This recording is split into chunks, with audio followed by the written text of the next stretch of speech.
Tonight, we're hosting Friendsgiving. And there are new recipes on the menu, secret challenges hiding under everyone's plates. May the odds be ever in your favor. That reminds me of a dream.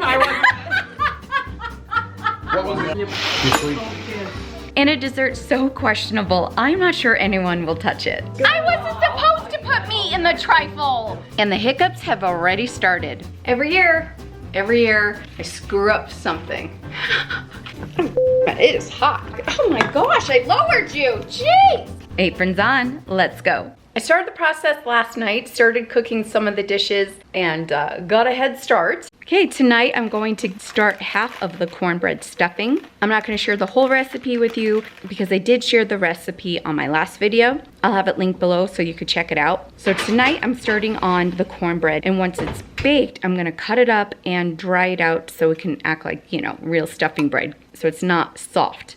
All right, so now that the cornbread is done, this is gonna wait for me until tomorrow. So my friend Denise took us girls to this store that I have never heard of, Shamrock Food Service Warehouse. They just opened here, and it's a restaurant supply store. They carry all the good stuff, meats, seafood, produce, dairy. Let me show you what I grabbed. I grabbed their salted shamrock butter, and this big block equals 4 sticks of butter. This is 16 ounces. So I grabbed 4 of those, and then some brie cheese. This is 8 ounces of the brie cheese. And then they had there, which I have not seen before, the Beaver cranberry mustard. It's rich with honey and tangy cranberries. And we tried it the other day, and it is delicious. Oh my goodness, this is good. And then I grabbed some things for the kitchen. This metal bowl. What I liked about it was how wide the bottom is. Now I do have some metal bowls, but they're more narrow. And when our friends came over for making biscuits and gravy last month, they brought this bowl, and I loved it. And I thought, oh my goodness, this would be great for salads, for bigger gatherings. And I was like, oh, I need one of those. So when I was there, I saw this bowl, and I'm like, yeah, you're coming home with me. And then this big baking sheet. I thought, oh my goodness, I bet when I do my Italian Christmas cookies, my double batch, I bet I can get all the cookies on here and they'll be done in one cooking time. So I got this just to give me more time in the kitchen baking this holiday season. So that had to come home with me. And this is the little haul from Shamrock. All right, tonight I am working on the cranberry sauce. That way I can get it in the fridge. It'll set up more and be nice and cool and yummy for tomorrow's dinner. This one is an apple cranberry, and it is so easy. So I'm gonna start off with 1 bag of fresh cranberries. I'm gonna give them a quick rinse and then toss them into the pot. Then I'm gonna be adding in 2 Granny Smith apples, and I'm gonna peel these, core them, and dice them up. The apples give such an extra tartness that will help the sauce thicken up on its own. Then add a cup of sugar, and you can always tweak this later if you like it more tart or more sweet. Then I'm adding about a half a teaspoon of ground cinnamon. Okay, next up we need 1 cup of water to get everything bubbling. I'm gonna give this a stir, and now I'm gonna bring this up to a boil over medium heat. And once it starts bubbling, you'll see a few cranberries start popping. And that is our cue to turn it down. So now I'm gonna lower the heat and let it simmer. It takes about 15 to 20 minutes. Now the cranberries will really start popping, the apples will soften, and it'll thicken as it goes. I just stir ever so often to make sure nothing's sticking and to check the thickness. But remember, it'll keep thickening as it cools, so don't panic if it looks a little too loose right now. Once the apples are soft and most of the cranberries have burst, I turn off the heat and I let it cool down. And then after it cools, I just transfer it to a container or a bowl and pop it in the fridge. You can make this several days ahead, which is perfect for your holiday dinner. And there you go, apple cranberry sauce. Okay, Derek is home from work, and I was about to make clam chowder, and he surprised me with Mo Betta's. Mo Betta's is a yummy Hawaiian restaurant, and work had them there for lunch, and these were all the leftovers. So we have their teriyaki chicken, teriyaki beef, mixed vegetables, steamed rice, and a bag of King's Hawaiian rolls. And there were 2 sauces he brought home. Their original terry sauce, which is my favorite, and then their spicy yobo sauce. It is delicious, but it's got a kick. So this is our dinner. We just heated it up in the microwave. It was absolutely delicious, and I'm really glad I didn't have to mess up the kitchen more. So I would say that this was a win for tonight. And tonight I am gonna get a head start on the rolls. These rolls I've shared before. They're from the Griffith family cookbook. Their bread recipe is so good. So I'm halving the recipe because it makes a lot. So I'm gonna get 2 big pans of rolls out of all of this. Crazy story. I had these rising in my bedroom because my bedroom is really warm. So after they had risen, I grabbed the 2 pans and I stacked them in a way where I thought the top one wouldn't fall into the bottom one, but no. The top one fell into the bottom one and flattened them. So I had to have one of the pans rise up again and then I could put them in the oven. Oy.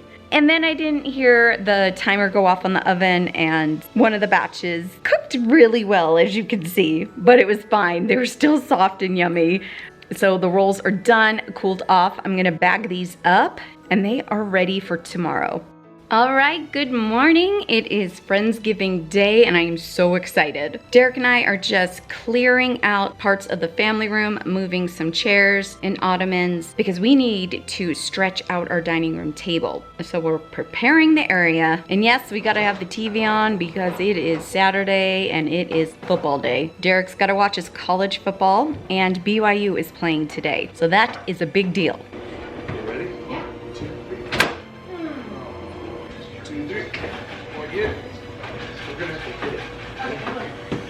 Go.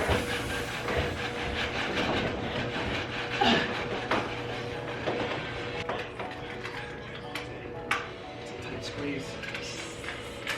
All right, Mr. Toodles is starting on the bird. We're gonna smoke this up like we do every year and it's gonna be delicious. So over the last few years, he has really enjoyed basting the bird with mayonnaise and his grill seasonings. Every year it's a different seasoning and it always comes out so good. So he is basting up this bird, getting that seasoned mayo mixture under the skin and all around it. So while he's doing this, I am actually getting my makeup on. And when I'm done, I'm gonna come in and help him clean up the area because I need to start on the dressing that we're gonna put in the bird. Do you guys like to eat the dressing in the bird? I do, I love the flavor. So I need to get going on that so we can stuff the bird and get it on the smoker.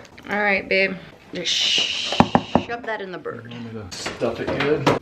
Did you ever grow up with dressing in the bird? Yeah, that's what my grandma used to do it. I love it. My mom did it a little bit and then she stopped because, you know, Yeah. you're all gonna die if you eat it that way, I guess.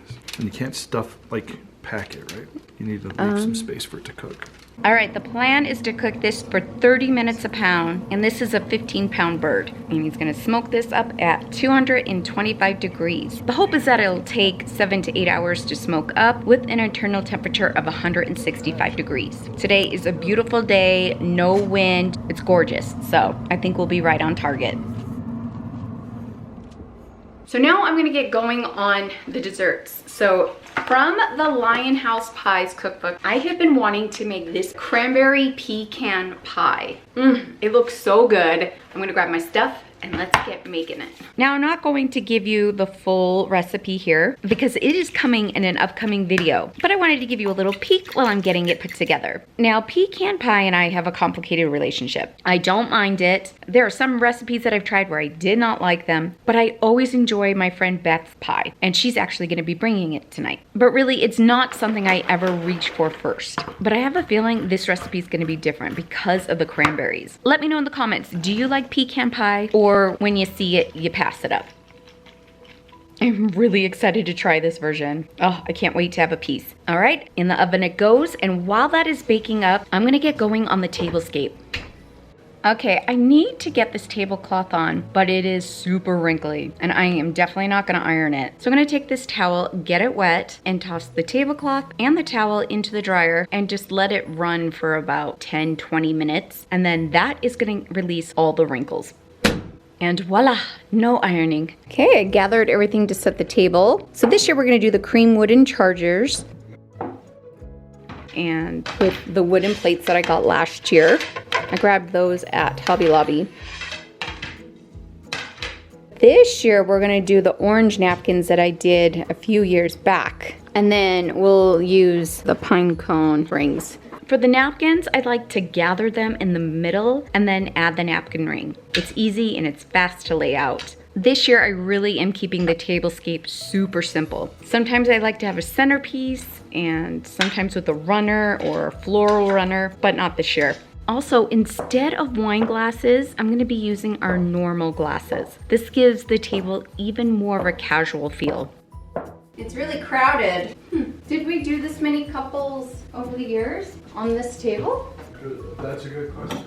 I feel like I know it's been a long time since we've had a big gathering on this table, but it feels snugger.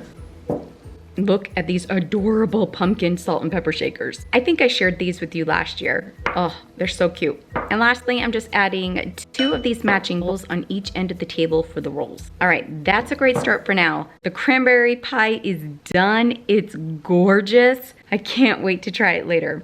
So now I'm gonna let this sit here and cool down. I do have more recipes to make, but before I do, I need to load this dishwasher and get the rest of the dishes washed up before I continue on making any more messes. And trust me, I am a messy cook. Now friends, we're gonna start on the chocolate cream pie. And I honestly don't think I've ever made one before. I don't know, that seems weird, but I cannot bring up a memory of me making one. And since I'm saving the full recipe for an upcoming video, you're gonna get a little preview. But honestly, even the preview is entertaining because there was definitely some shenanigans happening while I was making this. Chocolate has a mind of its own, apparently. Okay, it is boiling. It is hot. It's supposed to cover the back. Oh my gosh, I lowered you, jeez! Dang, it's not playing nice. Holy crap, that hit right here on the back of my arm and burnt me. Holy moly, I'm full of chocolate. All right, that is gonna cool, and I'm gonna go grab my pie shell. I had to make a new one. I didn't hear the timer go off. Every year, I screw up something. The pie pan that I'm using is the one I wanted for the chocolate cream pie. So I hurried and put down the pie crust on the hot pie pan, and I'm trying to flute the edges. No, it was like melting so fast I had to like just take a fork and fork the edges. So my pie crust does not match what I first started the video with, so whatever. All right, that is gonna cool. Holy moly. Oh my gosh, that really hurt. It is red right there. It bit me. I'm hurrying and clearing the area before I get going, but I mean, I gotta clean the chocolate pot, right? I mean, it is so good. It's delicious. It's gonna be so good with the crust and the chocolate nice and cold with the Cool Whip on top. Yum. All right, it is 3:35. I gotta get going on the rest of the cornbread stuffing and start on the grazing board. Dinner is at 6. My goal is to have everything done for 5:30. Last year people came early and I want to be ready. But first, chocolate. Okay, we're back to the cornbread stuffing. So I'm cooking up the sausage and I'm adding the onions, celery, and mushroom, cooking that all together. Adding it to my cornbread, all cubed up. I'm adding an egg and some chicken broth, getting it to that perfect texture. Not too dry, not too soggy. And now we're gonna bake it off in a 9x13 pan. You guys, it turned out so good. So like I said, if you want the full step-by-step recipe, I'll have that stuffing video for you linked below. Oh, this smells so good. All right, Mr. Toodles is peeling some potatoes for us, and I'm gonna work on some more dishes. Okay, what were you saying to me? The guy from, the smart guy that used to be on the Food Network, I can't remember his name. Yep. He has his own YouTube channel. Yep. And he said that you could thaw Thanksgiving turkey, 15 pounds, Yep. in an hour with water. Yep. I call bull crap. How did he do it? He did it. How did he It do all it? comes down to the movement of the water. He said because when you do it slower, like everybody does, you know, it has a lot more opportunity for bacteria to grow.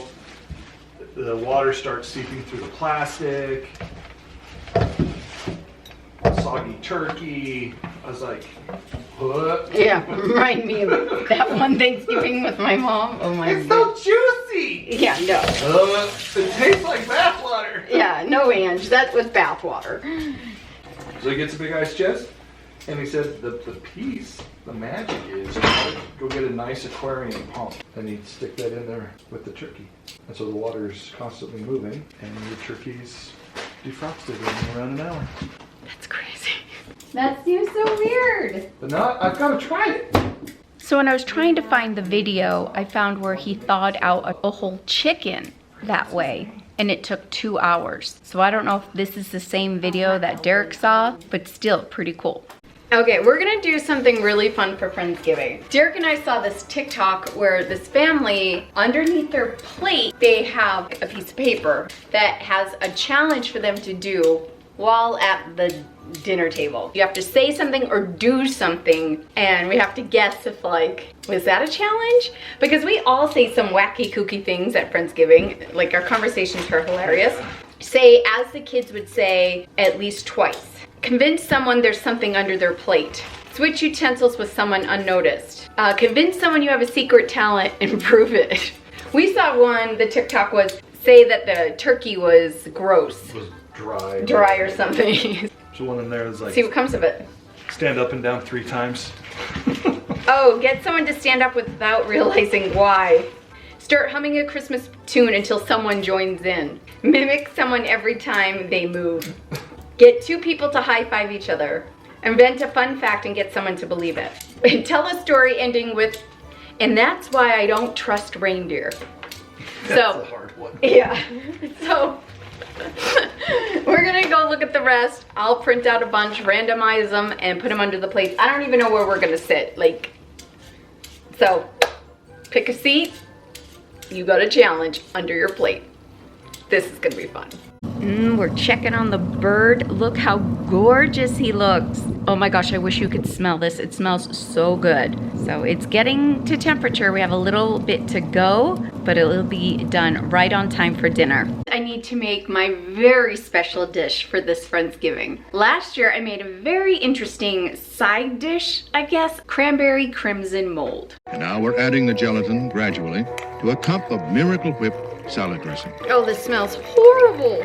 It's colorful, good, and you can make it ahead of time. Yeah, I thought it was gross. Oh, that was delicious. Chris liked it. I could totally eat that morning, noon, and night. Barf. We'll make my special dish for this year. Wahahaha. Here are some clues to what I'm about to make. Your first clue looks harmless enough, right? Ladyfingers. Clue number 2, homemade custard. Yeah, this is starting to sound good, huh? And here is your last clue. I thought I still had a bag of frozen peas in my freezer, and I don't. So I took out a bag of mixed vegetables, and I'm picking out the peas. I am dedicated to make this recipe. Now I'm just sauteing up some beef with onions and the peas. Still don't know what it is? Yeah, what is it? I have chosen to make a traditional English trifle. That's right, I'm making Rachel Green's trifle from Friends. The version where the recipe pages get stuck together. So it's half an English trifle and half a shepherd's pie. So since Rachel made her custard from scratch, I definitely need to do the same. So this is a simple custard recipe that I found on All Recipes. To your sauce pot, we're gonna add 4 cups of whole milk, but I didn't have whole milk, I used 2% milk, and the last cup that I'm putting in, half of it was heavy whipping cream. Then we're gonna add 1 tablespoon of vanilla extract. And the last thing to the pot is a teaspoon of butter. We're gonna cook and stir this over medium heat until it's simmering. And we're gonna remove it from the heat before it comes to a boil. All right, next I'm gonna whisk together some eggs, sugar, and cornstarch. So I'm adding in 4 large eggs, a half a cup of white sugar, and 3 tablespoons of the cornstarch. And I'm just whisking these together just until like the sugar dissolves. I mean, it doesn't dissolve all the way, but I'm combining this together really well. Okay, I'm gonna put the saucepan back over the low heat and pour in the egg mixture. And I'm gonna do this slowly, whisking consistently. And we're gonna do this until the custard thickens enough to coat the bottom of a spoon. So it could take up to 5 to 10 minutes. Mine came together really fast. I am gonna try to have this cool a bit before I put it in the trifle, but I am running short on time. So I'm gonna hurry and finish this up, get it in the refrigerator, and you'll see the result at dinner tonight. Okay, it is getting close to everyone being here. I'm gonna transfer the cranberry sauce to this beautiful glass bowl I have. Oh, look at it. Look how much it's thickened.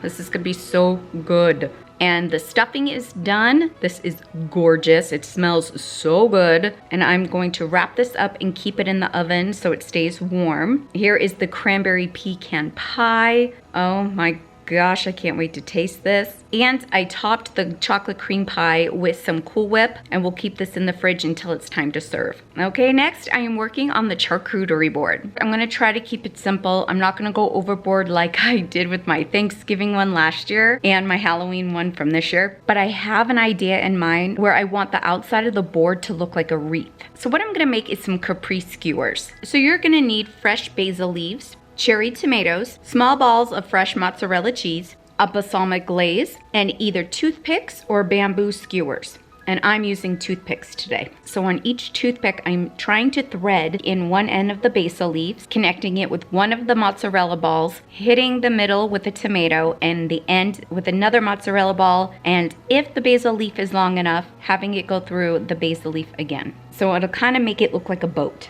Hit it with some balsamic glaze, drizzle that on there. These are gonna be so good. Hi. Hello.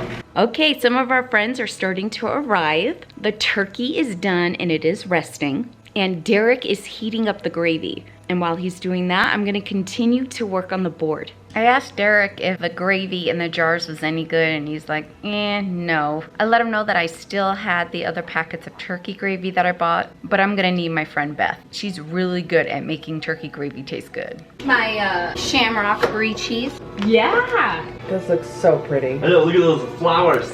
That's amazing. You like literally just threw it together. I was like, what? Yeah. How do you do that? So pretty. The way that pepper salami looks good. Oh, what did we buy at that store? The bacon jam. So is that it? Hot pepper bacon. Fun. How does that end up in my mouth? And this one is bacon and apple jam. Oh wow. Did you buy these all the same day? Yeah, I was like, I don't know which one to pick up. I'm gonna do both. One is spicy, one is not. I preferred the Pyrodos for the first time. You hadn't been? She had never what? Pyrodos? Oh yeah. Get our British food there. Okay, the turkey gravy's out of a jar and it's horrible. So we have packets. We might make another one. Because you know me and turkey gravy, I suck at doing it. Oh, I thought you were saying you wanted me to make it. No, it needs something to it. It's horrible. It's out of a jar. Saying you want me to drop this? Yes. Yes. I got you. Beth's magic. Are you ready to eat, my friends? Okay, we're jumping into these apps. Denise made her yummy no-bake pecan pie dip. And she's serving it up with some Nilla wafers, pretzel chips, and apples. This is delicious. When you find your seat and you grab your plate, we have a piece of paper underneath each plate. There's 3 things on that piece of paper that you're gonna try to do during the evening. So try to get through all of them tonight, right? It could be all sorts anything. of things. Our secret word. It could be like every time someone says a certain word, you have to clap your hands or something. And then people are going to try to figure out if you're doing what you're doing. That's hilarious. So everybody will have 3 things to accomplish. I will not be calling anybody out because I know what they all are. But I will attempt to try to do my 3. Yeah, so. Surprise! Oh my gosh, everything's so good. All right. Ladies first. Did you want here? Are you filling this? May the odds be ever in your favor. Oh, that's you. Dang it. If Santa Claus was here, he would say, this meal really slays. Because, you never know when a polar bear attacks. You don't. You never. You don't. That reminds me of a dream. What was it? I forgot my third one. Well, you know what they say is you get older, you forget things more. I know, so you can't tell if he's for real or No, when we do game night, Chris likes to fake out people, even if you're on the same team. Right, so he's So we never know if he's for real or not. He's a king mixer. I mean, Oh my that's what they God. say. That's what they say? That's what Is that they one of say, them? or is that what you say? Come on now, let's say it the Both. right way. Both. You sleep. Wow. Let's hope not. To be honest with you, I've already completed all 3 of mine. I did too. Now I am flat out messing. Excuse me, young man. All right, who's ready for some dessert? What is inside? Okay. It's got all of these layers. First, there's a layer of ladyfingers, then a layer of jam, then custard, which I made from scratch. Then raspberries, more ladyfingers, then beef sauteed with peas and onion, more custard, and then bananas, and then I just put some whipped cream on top. Isn't it beautiful? Wow. Yum. Incredible. Yum. All right, you ready, Chris? I can't even watch it. Quote out of Oh my gosh, he'll eat anything. Are you for real? I'm dead serious. That's a peanut for you. That's what he said about the mayo thing last year. Yeah. I like it. What's not to like? Custard, good. Jam, good. Meat, good. I can't. It tastes like feet. I'm gonna get some pecan pie in a minute. I was about to say. Sounds like a better plan. I wasn't supposed to put meat in the trifle.